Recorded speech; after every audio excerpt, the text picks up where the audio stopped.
Welcome back, guys. Hope it's going well. And I'm here to tell you like it is. I know.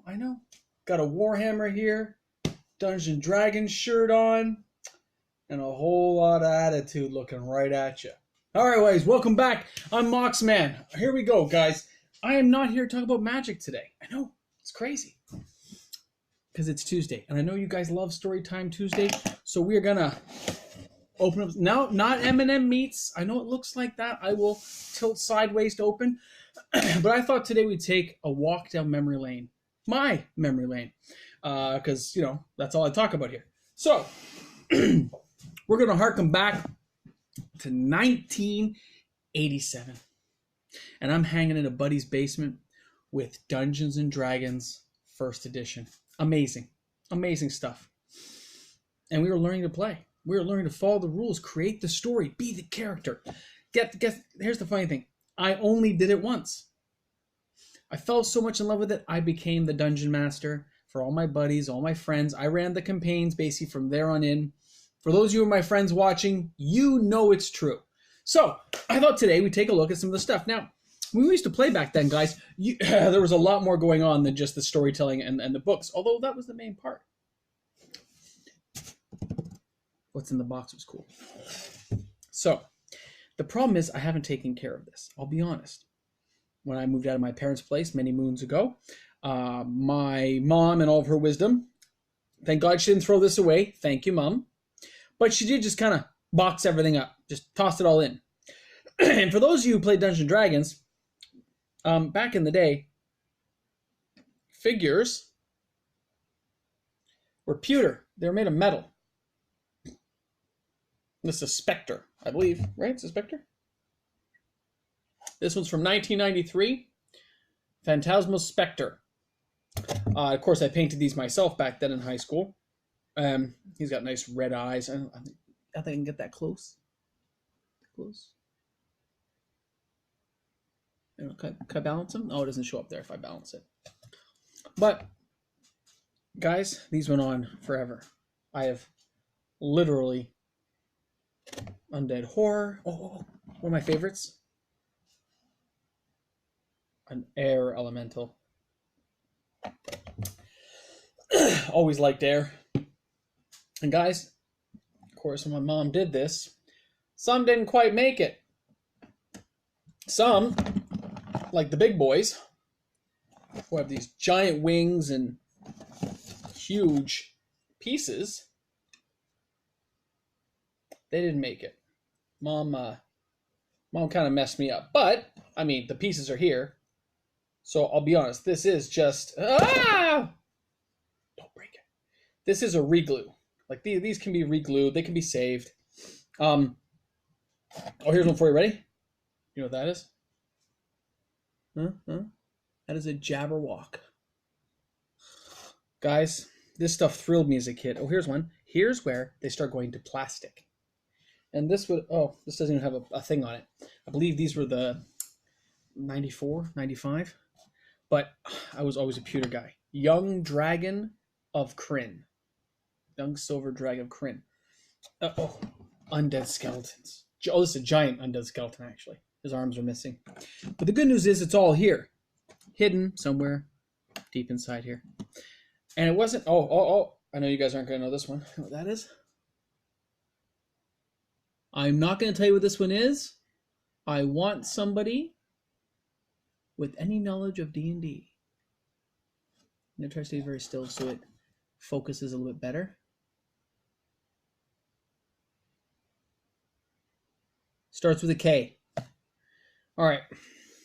And they're in Magic. Or they were. Oh, Djinns.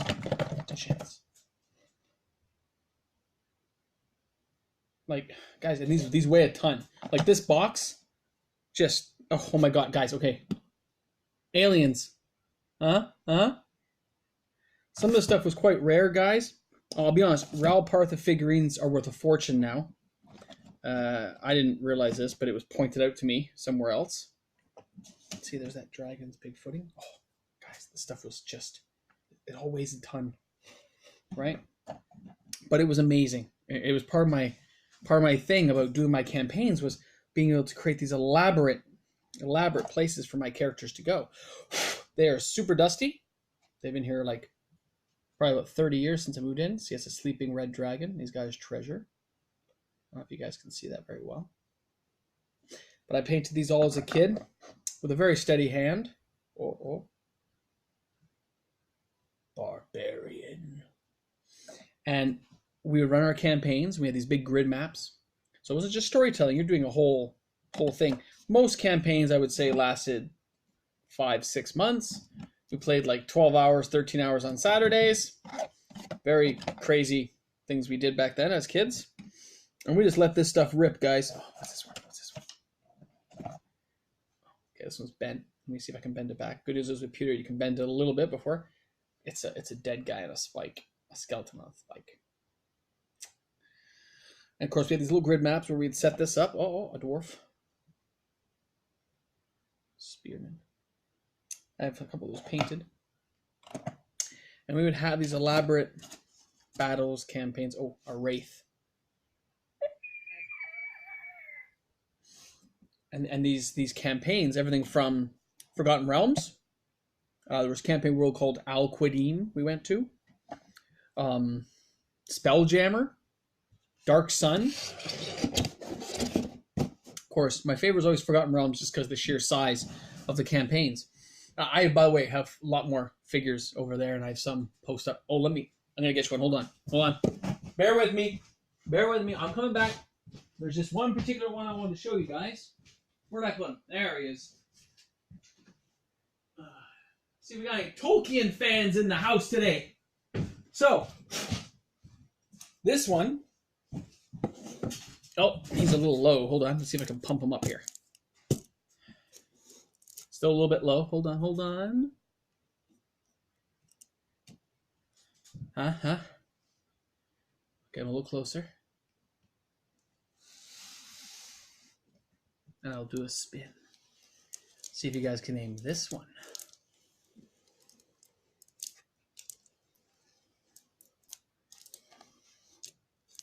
And by the way, this one I've been very careful with over the years.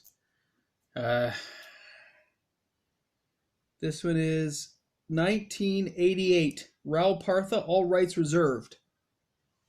You can actually see it into the base there. They do a stamping and stuff with these pewter ones. Again, they weigh a ton, but they are amazing. And this one I've actually never found on eBay. So, see if you guys can come up with which one that one is. Well, let me tell you, impressive. Very impressive stuff. When I grew up with this stuff, nothing thrilled me more than to be able to tell a campaign to my friends, get my buddies involved, and spend weeks and weeks, months and months developing characters and seeing their characters develop and grow. Some went from lawful good to more of a neutral character. Some went evil to become good. Here's two. Now, I have the original ones upstairs. I put them together, but there's two here.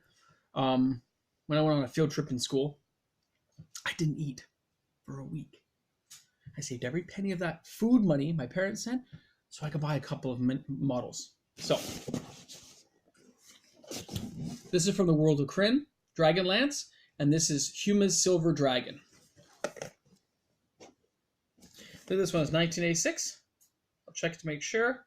1989, when this one came out. And this is the Red Dragon of Krynn. To be honest, it was a much smaller miniature, but they're the same price. And this is the book cover that they used for this back then. Tammy West and Tracy Hickman or something, I think, at the time.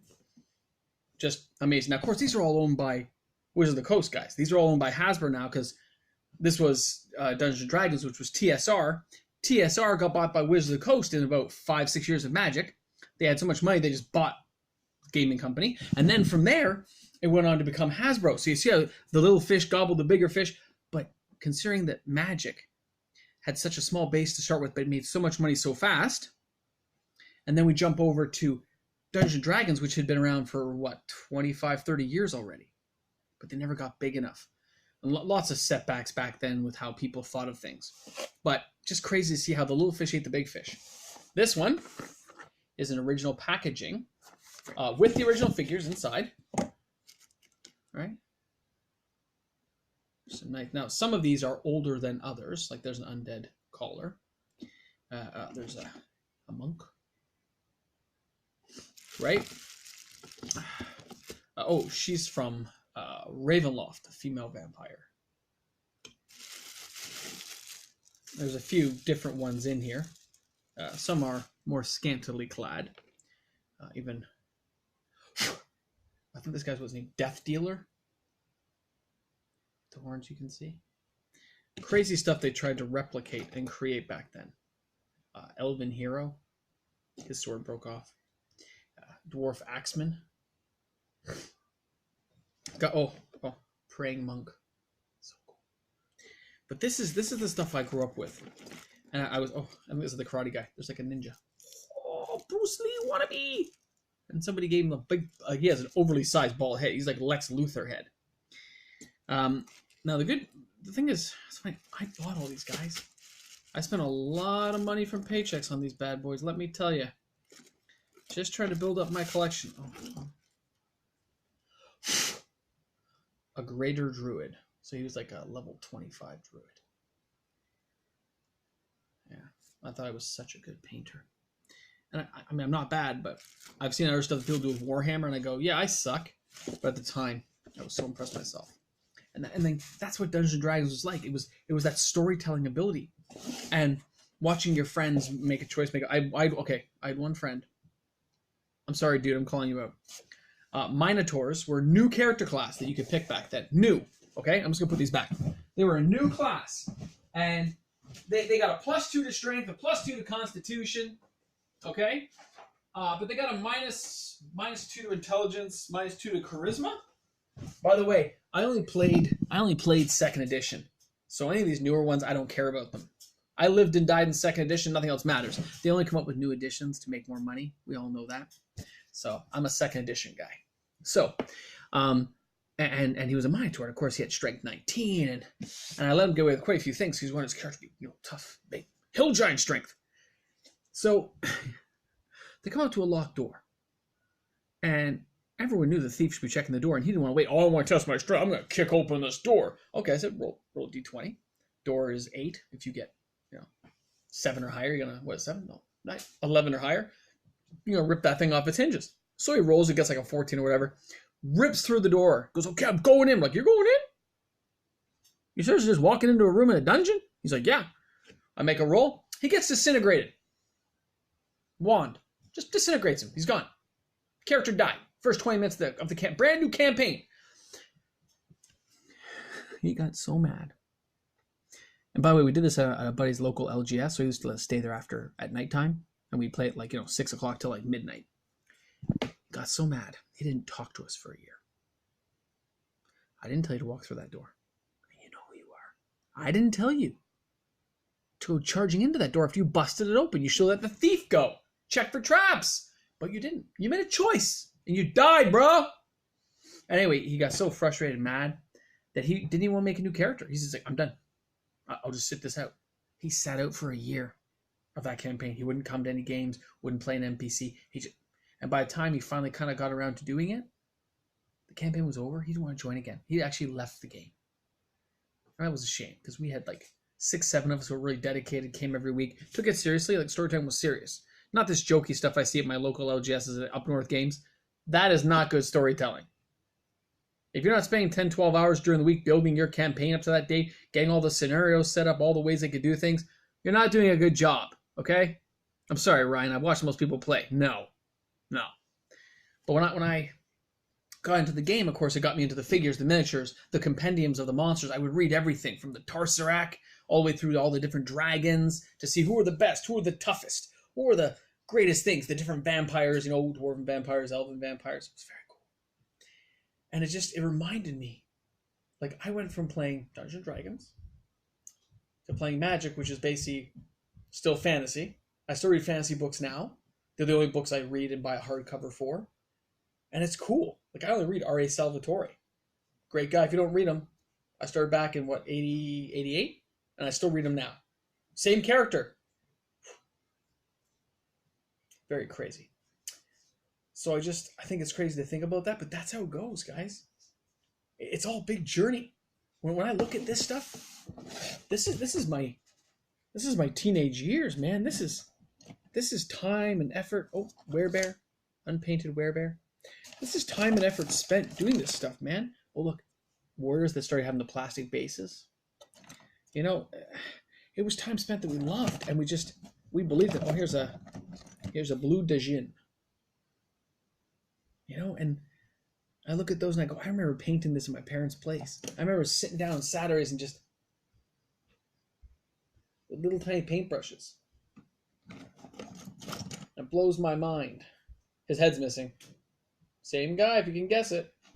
You know, I just thought I would share that with you guys. A little Dungeons and Dragons story.